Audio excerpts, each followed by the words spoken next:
అందరికీ నమస్కారం అండి. ఈరోజు మన ఛానల్‌లో తెల్ల తోటకూర అనేది ఎలా పండించాలో స్టెప్ బై స్టెప్ ప్రాసెస్ చూద్దామండి.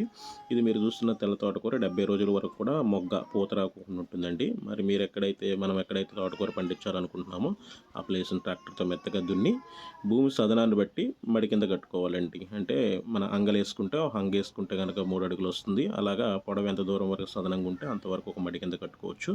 తర్వాత ఈ విత్తనాలనేది బ్లాక్‌గా ఉన్న గింజల్ని సెలెక్ట్ చేసుకోవాలండి. తెల్ల గింజలు, ఎర్ర గింజలు అనేది మొక్క అనేది 100% మొలవ్వండి.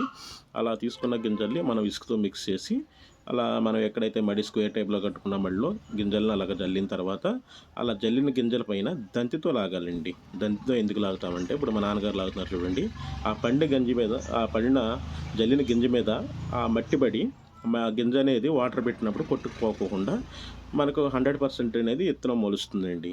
తర్వాత వాటర్ పెట్టిన 3 రోజులకు మొక్క మొలుస్తుంది. నెక్స్ట్ వీడియోలో మిగతా ప్రాసెస్